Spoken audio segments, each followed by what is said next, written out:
Good morning, my dear students of class 11th. Let us discuss question answers of the chapter that I have already explained you in my live class. Chapter's name is Landscape of the Soul. Okay?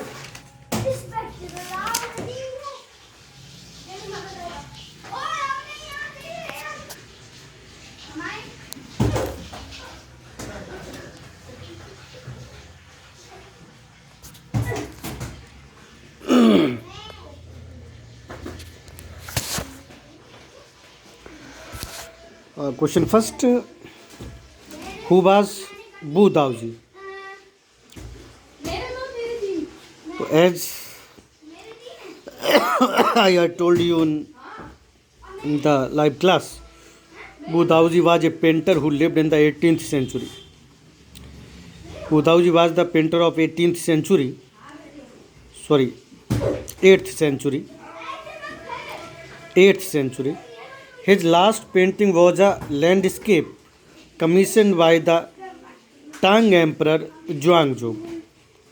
उसकी जो last painting थी वो एक landscape थी, एक भित्ति चित्र था जिसको तांग एम्परर सम्राट जुआंगजोंग ने to decorate a place of wall, अपने पैलेस की वॉल, जो पैलेस ऑफ वॉल, अपने महल की दीवार को डेकोरेट करने के लिए उसको बुलाया था बु दाओजी को.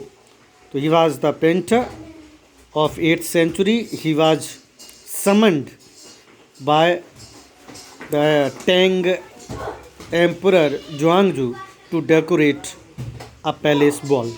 ओके, उसकी महल की दीवार को सजाने के लिए बुलाया था. Next, why did the emperor admire in the painting of Daozi? उसकी प्रशंसा क्यों की पेंटिंग की सम्राट ने? The emperor admired the wonderful scene, discovering forests, his high mountains, waterfalls, cloud floating in the immense sky. बड़े बड़े फॉरेस्ट, ऊंचे ऊंचे पहाड़, waterfalls, cloud floating in the immense sky, बादलों में उड़ते हुए, आसमान में उड़ते हुए बादल. मैन ऑन हिली पाथ्स, पहाड़ी रास्तों पे चढ़ते हुए मैन, व्यक्ति, लोग, and birds in flight, उड़ती हुई चिड़िया. These all are the things they were decorated on the palace wall by the painter Bu Daoji. When the emperor saw his painting, he really admired him and his painting. Okay, next. Who was Quentin Mets? Quentin Mets, who was his beloved. So as I had told in the chapter at the time of explaining it, Quentin Mets was a master blacksmith. एक ये लोहार था. He fell in love with the painter's daughter, जिसको painter की daughter से प्यार हो गया था. The father would not accept a son-in-law in such a profession. वो नहीं चाहता था कि मैं बहुत बड़ा पेंटर हूँ और कोई लोहार मेरा दामाद बने actually. So he did not want to see his daughter with Quentin Mets, a master blacksmith. He protested that relation.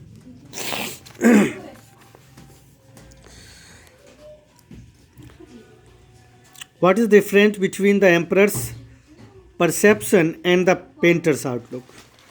जो एम्परर का परसेप्शन, जो दृष्टिकोण था, जो पेंटर समझता था, सोचता था, क्या अंतर था उसमें?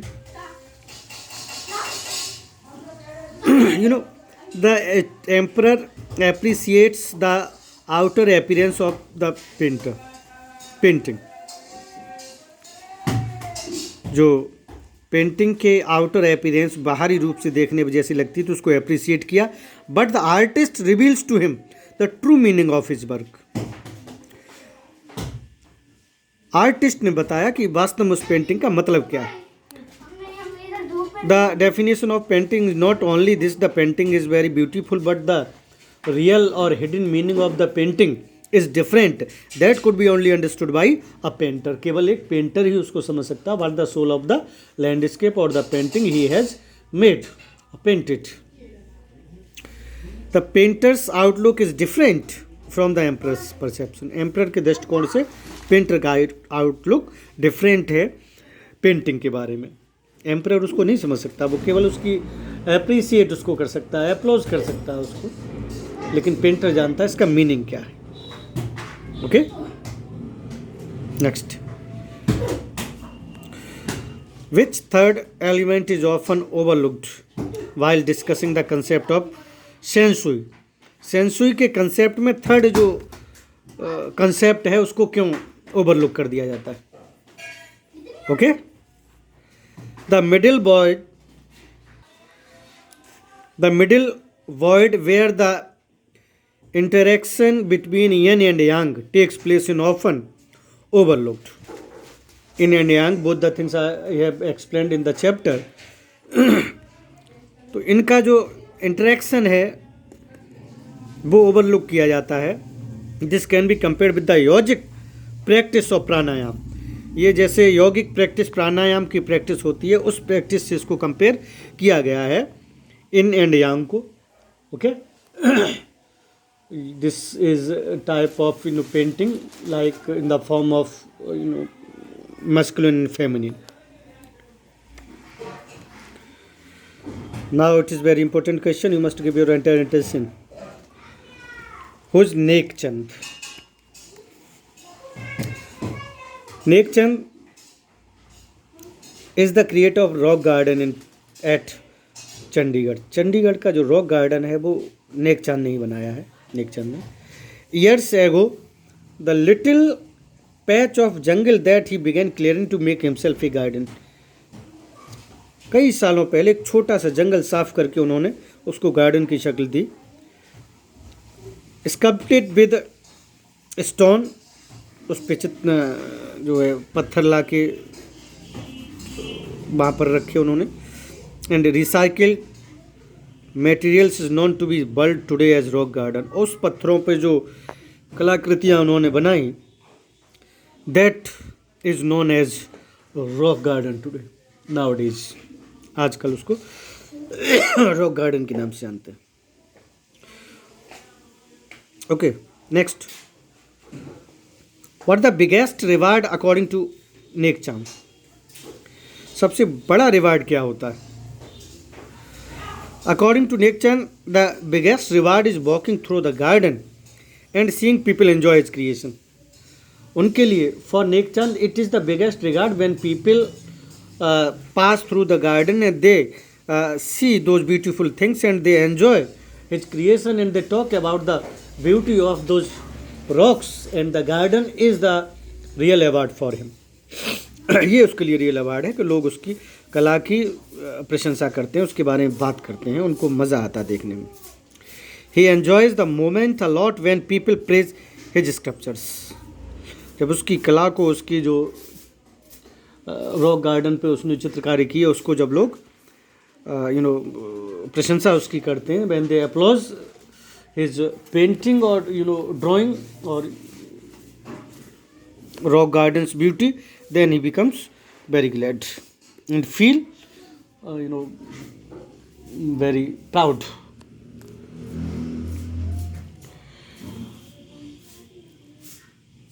What is raw vision? Raw vision क्या है? How did it honor Nek Chand? Raw vision in a UK based magazine, UK United Kingdom based magazine है Raw vision। पायनियर इन आउटसाइडर आर्ट पब्लिकेशंस, जो बाहर के पब्लिकेशंस हैं, outsider publications, उनको ये publish करती है magazine. It featured neck Chand and his rock garden sculpture. उसने नेक चंद और उसके रॉक गार्डन को उनके दिखाया है। वीमेन बाई वाटरफॉल, जो एक वाटरफॉल में जो उन्होंने वाटरफॉल बनाया, कई जो है औरतें बनाई हैं उसमें अपनी चित्रकारी से, कलाकारी से, उसको स्थान दिया गया है। On it's anniversary issue cover, अपने एनिवर्सरी इश्यूज़ कवर पर जो है, जो उनका बहुत बड़ा वो माना जाता है, उस कवर पे उन्होंने नेक चंद और उनकी इस वीमेन बाय द वाटरफॉल और रॉक गार्डन की जो भी सुंदरता थी वो दिखाई थी। कवर पे अपने। ये रॉ विजन है। What do understand by yang? Shanshui implies mountain water. Shanshui mountain water के लिए यूज होता है।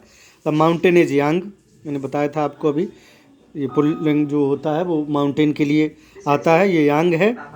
It is stable, warm, dry in the sun and reaches vertically towards heaven. Stable है, वार्म है, सूरज में सूख कर ये जो है वर्टिकली हेवन की तरफ ये बढ़ता है, उसको यांग माना गया है। ऊपर देखा आपने माउंटेन को, मस्कुलिन माना गया है। It is active and represent masculine aspect. देखा ना, जो बताया था पहले ही आपको, ये मस्कुलिन एस्पेक्ट में इसको यूज करते हैं यांग को। और इनको yin is horizontal and rest on the earth, ये हॉरिजॉन्टल अर्थ पर होता है। फ्लूइड, मॉइस्ट एंड कूल के रूप में होता है ये। It is it is receptive and symbolises feminine aspect of the universal energy. ये फेमिनाइन रूप में इसको यूज करते हैं, इनको, यांग एंड इन। ओके, ये आपके यांग और इन है, जो मस्कुलाइन और फेमिनाइन में जो माउंटेन्स को, फ्लूइड, मॉइस्ट और कूल को रिप्रेजेंट करते हैं। Okay,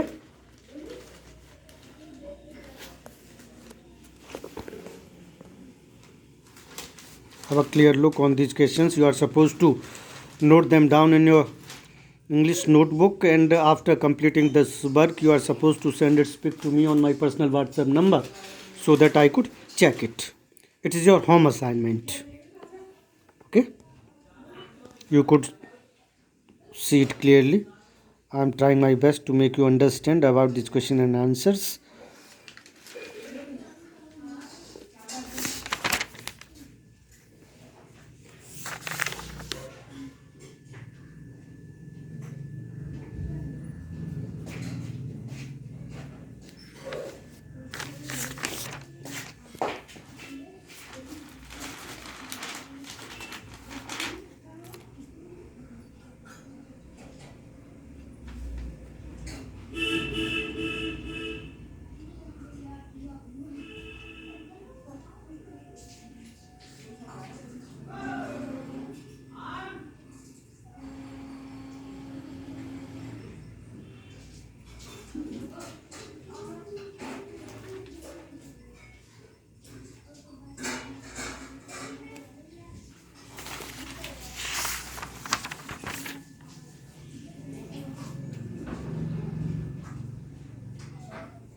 Thank you. Have a nice day.